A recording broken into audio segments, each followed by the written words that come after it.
सलमान अकरम राय साहब, मैं आपसे ये जानना चाहता हूँ कि टाइम मेरे पास कम है कि क्या ये जो इलेक्शन आ रहा है 8 फरवरी का, इस 8 फरवरी के इलेक्शन में जो कौमी सियासी जमातें हैं उन्हें अपने मैनिफेस्टो में कोई इन चीज़ों का ख्याल करना चाहिए, कोई ऐसी वादे शामिल करने चाहिए कि पाकिस्तान में इंसानी हकूक़ का तहफ़्फ़ुज़ किया जाएगा और ख़ास तौर पर जो बलूचिस्तान का मसला है इसको भी हल किया जाएगा, लापता अफराद का मसला हल किया जाएगा, या जो मेन स्ट्रीम पोलिटिकल पार्टीज़ हैं उनका बलूचिस्तान मसला नहीं है क्योंकि वहाँ कौमी असम्बली की बहुत कम नशस्तें हैं जो जिससे कि मेक या ब्रेक होता नहीं है।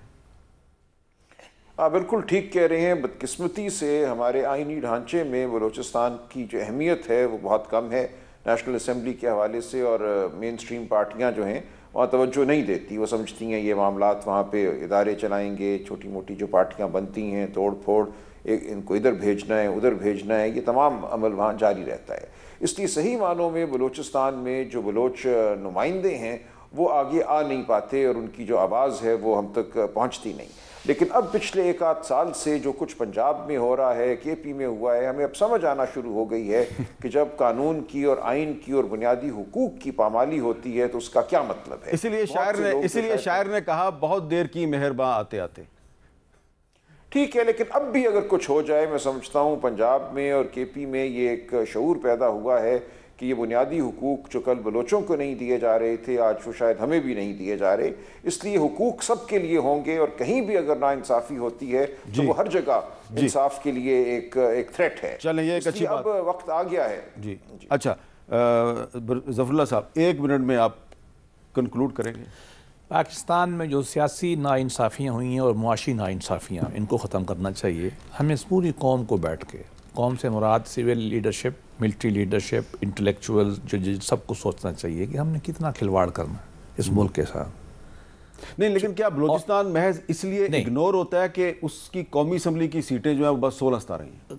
गालिबन एक वजह है, लेकिन हिस्टोरिकल वजह भी है। उनकी गैस हमने उनको नहीं दी, लाहौर में गैस पहले आई, कोयटा में बाद में गई। बहुत वजूहात हैं, रीजनल डिस्पैरिटीज हमारी रही हैं। फेडरेशन को हमने डे 1 से एड्रेस नहीं किया, बंगालियों के साथ भी ये किया, सिंधियों के साथ भी ये किया, और पंजाब बदकिस्मती से मैं भी पंजाब से हूँ, एक डोमिनेंट रोल रहा।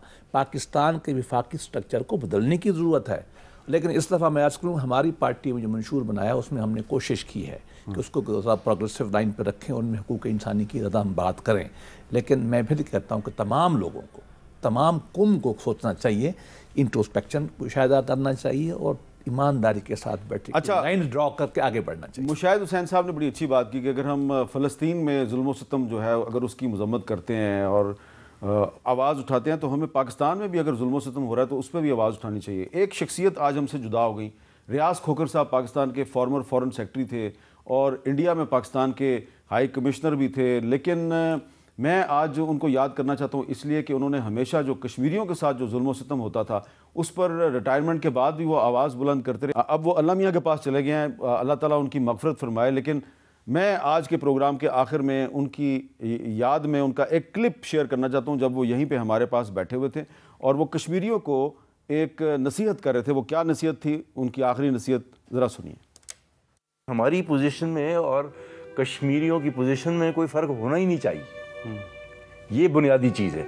दूसरी चीज़ जो है वो मैं एम्फसाइज़ करना चाहता हूँ कि APHC की यूनिटी बड़ी फंडामेंटल है। अगर 20 साल की हिस्ट्री आप देखें APHC की, जिससे मैं काफ़ी फेमिलियर हूँ, मैं आपको अफसोस से कहना चाहता हूँ कि हिंदुस्तान इस चीज़ का बहुत फ़ायदा उठाता जब ये यानी कि बढ़ जाते, बहुत फ़ायदा उठाता है। तो और मैं ये भी आपको कह दूँ कि ये इर्रेलेवेंट हो जाएंगे। अच्छा, अगर ये इकट्ठे ना हो? हाँ, अगर ये इकट्ठे ना हो ये रेलेवेंट हो जाएंगे। तो ये रियाज खोखर साहब की जो नसीहत थी उस पर APHC ने अमल किया और फिर सैयद अली शाह गिलानी साहब, यासीन मलिक साहब, मीर वाइज उमर फ़ारूक साहब और तमाम लोग जो हैं वो इकट्ठे हो गए, और जब वो इकट्ठे हो गए तो उसके बाद जो इंडियन गवर्नमेंट है उसने उन सब को नज़रबंद कर दिया, गिरफ़्तार कर दिया। और यासीन मलिक साहब जो हैं वो इस वक्त भी बीमार हैं, लेकिन दिल्ली की तिहाड़ जेल में वो नज़रबंद हैं। लेकिन जो रियाज खोखर साहब की जो नसीहत थी उस पर कश्मीरी लीडरशिप जो है उसने अमल किया और अपने आप को मुत्तहिद किया।